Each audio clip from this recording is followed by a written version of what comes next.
The Spin-off Podcast Network. This is Kiwi is back for a brand new season with more inspiring kōrero from special guests including rugby player, father and role model TJ Perenara. My family bring me joy. Rugby brings me joy too, but it's not the same joy as my family brings me. And global dancer and choreographer Kirsten Dodgen. For some reason, people think I'm very intimidating. Listen to the new season of This is Kiwi, brought to you by the Spin-off Podcast Network in collaboration with KiwiBank. Available now wherever you get your podcasts.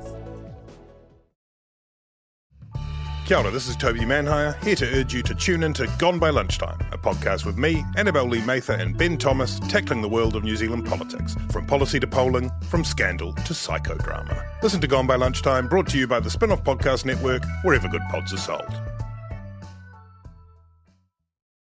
Kia ora, my name is Toby Manhire. I'm the host of Gone by Lunchtime, a podcast for the Spin-off Podcast Network all about politics and politicians with Annabelle Lee Mather. Kia ora. Kia ora. Ben Thomas. Kia ora. And kia ora to you both. Careering wildly from the very serious to the very ridiculous. It's not for everyone, but I think you'll love it.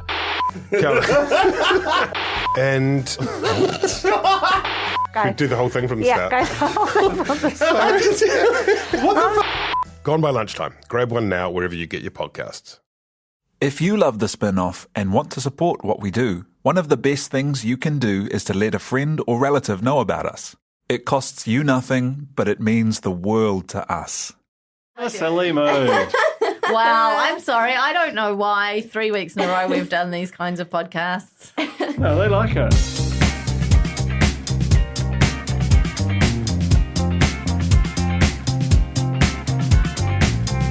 Welcome aboard! Come on, step over the plank onto the boat. Not over the plank. Walk it. If down you the step plank. over it, you're in Okay. the drink. Okay, welcome aboard. Step on the plank.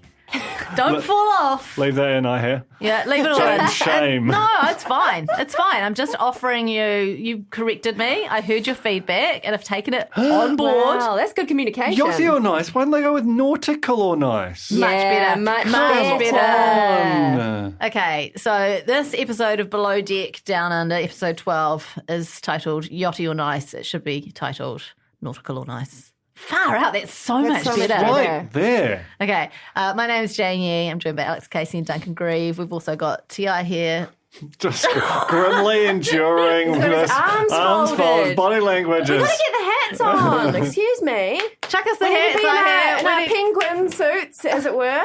We need to get in mode. This is The Real Pod, and we are recapping Below Deck I Down want a Under. Keith Stone suit. I'd probably What? need I mean, do a lot of work. We need a mullet wig because what we've learned is you can do so many different characters. You can! A mullet Wow. wig is so Whoa. versatile. Where are you going? Okay, Oh. well, nice Okay, the catch. hats are on. The hats are on. Oh, I've got a bunner. Wow. Hold on, need to She has redo to my hairs, redo her hair. As Okay. it were. All right. Ho, ho, ho. Merry Christmas, bitches. Is it Christmas? I don't understand what's happening here in this episode. A chappie loves Christmas, so make it He's Christmas. done a Christmas album. I know they were like talking about Christmas Eve and stuff, and as if it was, but it wasn't Christmas time at all, eh? It's international waters. It Yeah. doesn't matter. It's always Christmas. If you're crossing the international date line, it becomes a bit unclear. Santa can be there. Okay, I've just Yeah, discovered. in fact, he's like very available outside of high season. Yeah. He's on the Sorry, high seas. I've just discovered that you have to have your headphones over your hat, whoa. not under Yeah. Wow, it. Okay. something to think about. We start off with Jamie on the bridge, still having to whinge to the captain about Benny. What else happened early on? We reflected on the last episode where Magda was doing quite well.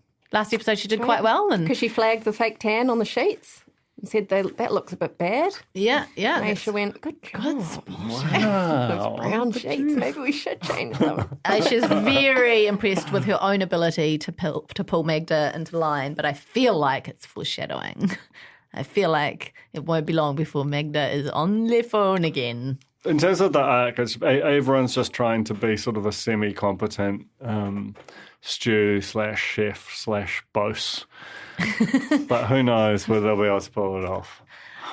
The jacuzzi wasn't cleaned. Again, we're having real issues with this jacuzzi. Yeah. Did you see the floaties in there? What was that? Was it Vaughn? Was it I think it was I don't know. Remnant Vom. No, because the vom got cleaned up episodes ago. This is a whole new floaty. And some of it could be staff floaty, couldn't it? Yeah, they spend a lot of time in there. In fact, they probably spend more time in there than There's all anyone else. sorts. And it's always at the wrong end of the night.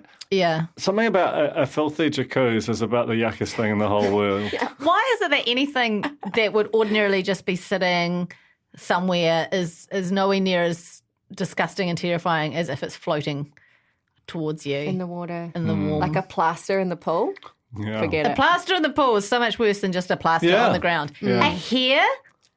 A hair floating towards you is so much worse than just a hair sitting on a table, for example, or a head. What about hair in a meal? Could be floating. That's the double whammy. Floating in a soup. Oh, Like a French onion soup. I think I it's heard that. I think Did it's you? the feeling. I think it's too time. strong. I heard it for the first time. What do you On the think? weekend. My dad made it for me. Review. Delicate and delicious. Really? That Wow. was an amazing quick review. I can imagine. I can sort of see that in italics on a packet of Dad's soup. May I Air endorse quotes. this soup? Yeah, like Paul Newman. I'm going to answer my own question about why it's so gross when things are floating. It's because they're coming for you. Yeah. You know what I mean? And also they get stuck, they get stuck to you. You can't shake that off. Yeah. That's adhered. But it's also like particularly in a jacuzzi, like you're basically in a giant bowl of human soup. You don't have a lot of room to maneuver or get away. So And then there are the jets that are forcing the things Yeah. towards you. yeah. Okay, anyway, that's the jacuzzi chat. Jamie's another going week. around bitching to everyone about Benny. Brittini's figured it all out, basically. Jamie can't communicate. Benny's a little bit sensitive, perhaps. He's not very good at listening. He's emotional, and Jamie's like a complete emotional void. Benny reckons that Jamie leads by intimidation. There's a lot of intimidation chat in the use of this word, and I don't really, not the hugest Jamie fan. In fact, he's partly why this season has struggled, but I don't know, is intimidation the right word? I don't know. To be fair, he is very intimidated by the anchor chain. Ergo, Jamie making him use the anchor chain. What's it called? Flesh the anchor. Flaking, thank Flake you. the anchor. Yeah. Intimidating. Yeah, but that's not Jamie being intimidating necessarily. That's the anchor chain being intimidating. Yeah, it's true. True. I don't know. I think there's probably, there's this philosophy, of course, that all things are true if you feel it to be true, So Benny is intimidated by Jamie. Jamie doesn't take a very Benny type approach in terms of, he doesn't consider his communication with Benny. But there's so much gone on between these two now that everything, Benny's automatically defensive, Jamie's defensive. It's just, there can be no good result here, I don't think. It just reminds me of like parenting a bit. Because I feel like once you say this thing is intimidation, it's very hard to disprove it. Like, and when your kid just starts to tell you something which not to be true, but like the process of defending yourself against it seems like it feeds into it or something. Like when they say, that's my personal bugbear is like, I feel like this is going to sound like we sound like 1,000 years old. At school these days, you're told that stress is a bad thing. Oh my God, are your kids telling you that you stress them out? Yes. Yes, that was going to be my Right. thing. What the fuck is up with I think that that? at school now, you're basically told, like in health or something, hey, try and avoid stress. Stress is bad, which, yes, if it's avoidable, but it's also, you can't basically learn anything without it being a little bit stressful. And you're just being like, clean your room. And they'll be like, oh, it's stressing me out. Yeah. And I can't possibly be stressed. I've been told, and I feel like that's Benny's philosophy. It's It like, is. you've been told to do things as intimidating me because you're 6'2" And I will not be ex-military. disrespected. I Yeah. will not be intimidated. Oh, he's my children. That is so wild that you said that because I was going to say exactly the same thing when you brought up about kids. My son, with his iPad, he'll be like, that's where I feel safe and comfortable. And I'm like, well, that's lovely. You need to get off. And he'd be like, you're stressing me out. Ergo, I need to be on here now because you're stressing me out. So that's the only logical conclusion is that I calm myself. And I'm like, this is very, very hard to argue with. Yeah, and I do feel like it's something's happening. So if you're listening and you're a teacher, you've got any like experience with this, like please get in touch because it just feels like a thing that just doesn't start happening. It's really hard to parent around when you're just being told that every kind of basically everything a kid has to do is more annoying than being on an iPad. Yeah. And if it is stressful, you really got nowhere to go. And I'll tell you what doesn't work, saying to them, well, you're stressing me out. That doesn't work. If I've tried it. Tried all the terrible responses. I swore to myself I would never threaten my children that they'd have to go live in an orphanage or go, but I do it. Vivian constantly just says, like, she's got this real high-strung, like, this is my youngest daughter, is like, well, I guess I should just go and live in an orphanage then. Just, like, does this whole embroidered bit and just stands there threatening to leave the house. Whenever we ask her to do anything, like, that's her version of stress, is, like, threatening to go and do a self-check-in to an orphanage. And that's actually leading by intimidation.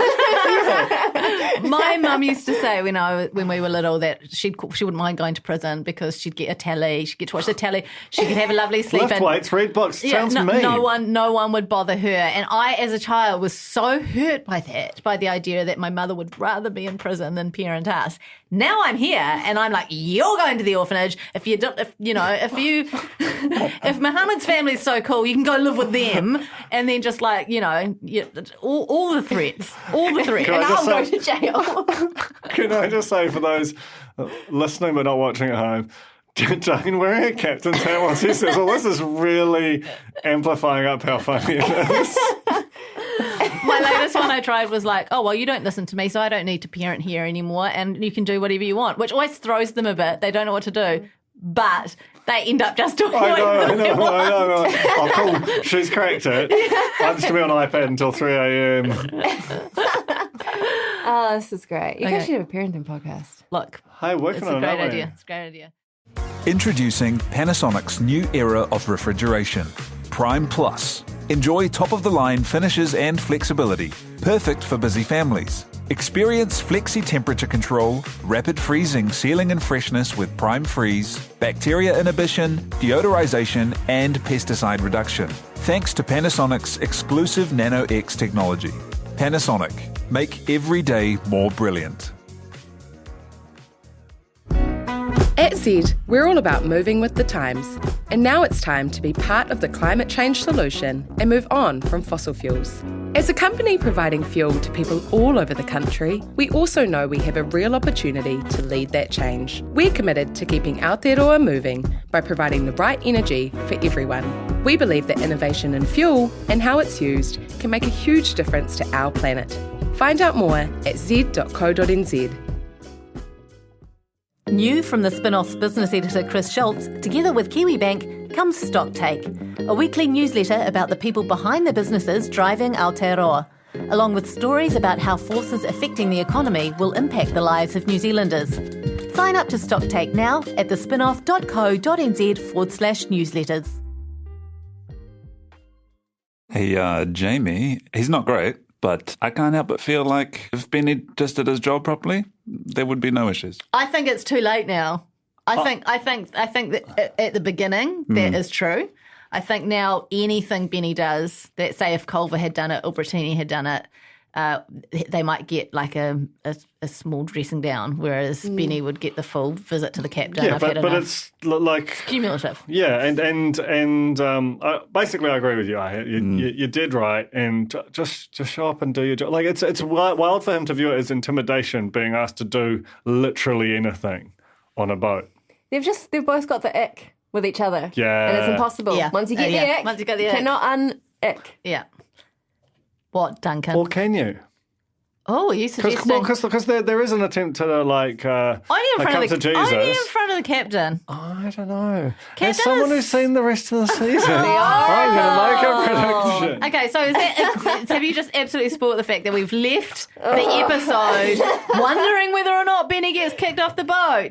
But to be fair, I'm a bad podcaster. we know that there's no crew around. Otherwise, Ryan would have been gone Well, ages Carly ago. on the phone's got no one for Jace. Okay, and also Real Also, we know- ZM host energy in those names. we know that Jace is never getting rid of Benny because he's just like willing to give this guy 70,000 chances. Well, it's also TV. Yeah, it's also TV. And more importantly, there's no crew around. Tell you what is around? Tampons. Rip those apart. That's actually wonderful genius of Magda, like almost redemption arc for the whole season is this. I did think perhaps she could be part of the spin-off show, The Provisioners, with that On a sort budget. of innovation. Yeah. Like, oh no, I Yeah. can't find any fake snow, but I'll tell you what I have got. It did A lot of look tampons. like. I hope she doesn't It did look like. It did look like tampons. Tampons. Yeah, tampons on the table, really. It was, bleed week. Yeah, there was Still Absolutely. celebrating it. Also, 2 weeks do later. you definitely trust Magda not to remember that tampons need to be used for tampon reasons and just get through them all? Because I don't. I can imagine a sticky situation. You have no idea, Duncan. I harrowing. That's very true. Yeah, I mean, I actually think of all the things that probably provisioners can find. Fake snow is probably up there. Go to your Look Sharp, go to your local Cotton party balls. store. Any pharmacy. Yeah, any pharmacy. And I feel like tampons is a very expensive way to do this. But good on her. They didn't have any on board, and she sorted out some fake snow that didn't look anything like snow, but as you say, looked a lot like a torn apart tampon. And Aesha said, that is so smart. Yeah, even Toomey, she was impressed. Tablescape extraordinaire. She was impressed with the tampon snow. What else? Oh, what did you make of this Scrabble board, Alex? Well, I'm so glad you asked because I have the exact same one. That's a the deluxe really Scrabble. fancy Those go one. from Big Bickies now. The mahogany, the swivel board, because you need The Lazy Susan You board. need a lazy Susan board, and you need the ridges around each tile. Yeah, Otherwise, sure. They the move. tiles go akimbo. Because I played with my dad many times over the weekend, and we just had the flat board, no lazy Sus, and every time you turn it, tiles, all over the shop. Right. So shout out to Thalassa for great taste in boards. Great provisioning. Always comes back to the pod, doesn't it? It really does. I'm still stuck on the tampons. Sorry, can we just quickly go back? How many tampons would you need to create a long table full of fake snow? Even if it is just running down the middle there. Couple I boxes. just reckon that's, okay. Sorry. You think it's I just think it's really the expensive. sizzle's not worth the sausage? Or I whatever. say that the juice is not worth the squeeze. It's Simon That's Davies. not That's a, not it. that's a one. But it's not the one. All sizzle, no sausage. That's great. That's good. That's a Someone. great expression, though, that one. Culver's primary concern this entire trip, this entire episode is purely where's the Sandra outfit? Where is Yeah. the Sandra outfit? And the mullet. The CEO is keen to get his entertaining on. He padded that suit out, didn't Yeah. he? Well, I mean, we know that there's not a skerrick of fat on the boy. On the boy. He's constantly working out. Yeah, I like all the cutaways to Culver, like doing some very cramped quarters exercising. Aisha suggests that Culver get out the mic and the little speaker so that Carlton, the guest who is a singer, could have a wee sing song. Culver in that moment was like, "Oh, okay," gutted because this is his fucking show. You know, he did not want to be upstaged by the singing guest. He employed Aesha as a Rudolph. Popped some reins on and Shades of sort of kink. Yeah. quite a lot of shades of kink. Christmas kink. Christmas kink. Christmas all kinks. Not a particularly Ryan heavy show. This one episode No. seems to do fine with the food. Yeah. Made biscuits and gravy. I thought the Christmas dinner was a bit lacking. If I were to say, Because I feel like when you want a Christmas dinner, you want scale and Yes. quantity, not gorgeous little cubes. no, yeah, Yeah. absolutely. But then he had Jace in his ear saying, we want, fancy Fine yeah. dining. So Yeah. he Christmas delivered. is not the time for fine dining. Christmas is the time for just big slabs of meat, heaps of gravy, messy plate, piled high, Trifle. trifle. Yum. Pav? No, Yes, please. Oh, I prefer a trifle. Well, you can have both. yeah, both. We don't have it. it's My Chris. mum's Whoa. Scottish. Whoa. We have trifle 2 ways. One with sherry, one without. Wow. Two-way trifle. 2 ways, yeah. Come to mine for Christmas. You'll get trifle, you'll get toffee puddings, you'll get chocolate log, you'll get... I think we should have a real pod Christmas tonight. Hey, when did Magda end up in the cabin with Aesha? Because I thought that started out with Britt and Aesha in the cabin together. Okay, it's just a little train spotter Intrigue. moment. Yeah. Hey, Brett and Culver, what's your current reckoning on the will they won't They're they? making a big commitment to each other with this van trip, you know? It's Culver just saying it though. A bit like, you remember the I night think Culver's looking for Culver love. doesn't want to do anything on camera. All right, okay. Is what I think. But I think he's committed to the life Okay. together. Because I did get the feeling that Brittini was quite like, I want to make this happen, and Culver's all like, oh, you silly thing, you know? Yeah. But maybe it's just he's a private kind of a I guy. think he is. Because, we know that he's not shy. He's not shy. He strips. He gets his body out. I feel like he's just like, I have a line with what I'm going to do on the show. Respect that. And also, I feel like he's very close to his parents. He wants a lady who's just exactly the same as his mum. Mom, she's going to be watching, Doesn't want mom to be jealous. Is that Oracle? What? Does that scan Oracle? I don't want to talk about it Okay. because I think it's the great storyline. Okay. The great romance storyline of the show. Okay, so we know what's going to happen. Okay, great. What? Well, it's the great romance storyline. Well, no. Clearly The will they won't. The will they won't they? Okay, sure, Duncan. All right. What do you think? What What what's I going to think happen? is that they're gonna get together and Benny will still be here next week. That's what I think. Interesting. And that is a podcast. Is it? Yeah, I think so. That was actually better than I expected. By definition. Yeah. Yeah. Oh, but Paulina was with Hans and Eric back home. What? Magda's best friend, Paulina. yeah. And then Paulina messaged her and said something, didn't she? You called her a crazy bitch or something, a psychopath. Yes. What best friend says that? Not I feel like maybe in Poland it's a bit different. Possibly. But I tell you who's not in Poland, and that's Magda, and this is going to be driving her crazy, and I suspect that we're going to get a good storyline out of this, are we, Duncan? Oh, yeah. Yes. Can't wait. All right, good. Apparently it gets really good from here on in. We've got 5 more episodes to go in this charter. Thank you.